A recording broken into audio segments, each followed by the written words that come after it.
Olá, turma! Na aula passada, nós falamos sobre as faltas que são consideradas justificadas, ou seja, são aquelas que acontecerão e que não prejudicarão o funcionário na sua folha de pagamento. Hoje nós vamos falar sobre as faltas injustificadas e qual a sua consequência.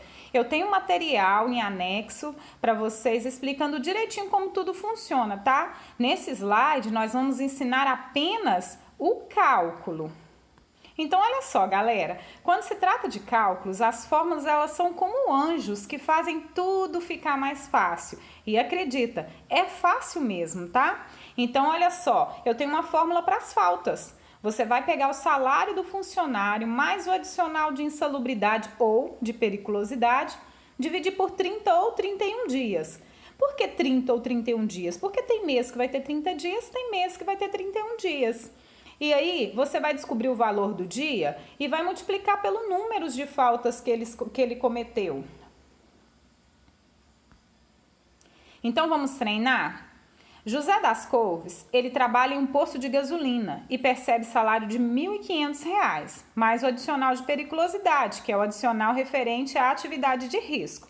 E ele teve 2 faltas no mês. Então, fica assim, olha, o salário, que é o 1.500, mas o adicional de periculosidade, que é 30% desses 1.500, nós vamos dividir por 30. Por quê? O exercício não mencionou nada. Então, se não mencionou quanto ao mês, é porque quer dizer que esse mês é de 30 dias. Se ele teve 2 faltas, então nós vamos multiplicar por 2.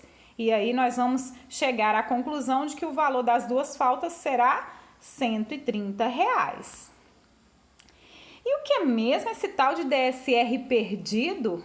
Bom, galera, o DSR perdido, ele funciona da seguinte maneira. A Constituição Federal e também a CLT, ela nos garante um dia de descanso, que a gente chama de repouso semanal remunerado, que deve ser preferencialmente nos domingos, tá? Mas não é sempre que isso vai acontecer em algumas atividades. Então, olha só.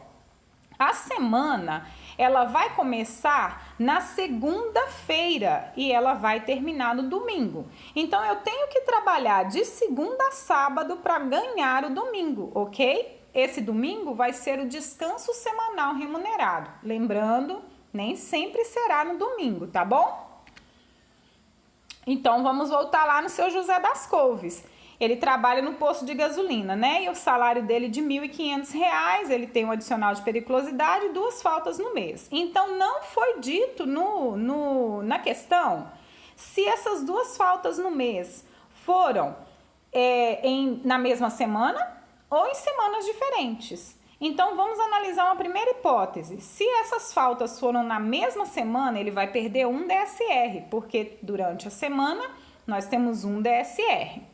Agora, se essas faltas foram numa segunda hipótese, né, em semanas diferentes, ele perderá o DSR para cada semana, ou seja, um DSR de uma semana, outro DSR de outra semana. Vamos lembrar que na semana em que houver feriado, ele também é considerado descanso semanal remunerado, tá bom? Então, ele entra nessa perda aí também. Então, galera, olha só, vamos lá para a fórmula, então, para calcular esse DSR perdido. E olha que fácil, que bacana. Essa fórmula é a mesma das faltas, tá? Então, você vai pegar o salário, mais um adicional de insalubridade ou periculosidade, vai dividir por 30 ou 31 dias, e aí você multiplica pelo número de DSR perdido, tá bom? Então, no meu exemplo aqui, olha, vamos supor que o seu José... as faltas dele, né, foram na mesma semana, tá bom? Porque se o exercício não mencionasse que foi em semanas diferentes, então significa que essas faltas foram na mesma semana. Então, nós vamos calcular aqui, olha, R$ 1.500, que é o salário, mais o adicional de periculosidade, vamos dividir por 30 e multiplica por 1, porque nós vamos considerar aqui, então, que essas faltas foram na mesma semana. Então, ele vai perder um DSR. E aí ele vai perder, então, o valor de R$ 65, que é o referente a um dia de trabalho, tá bom? Então, agora é com vocês. Bora fazer os exercícios Porque se não treinar, a gente esquece, né?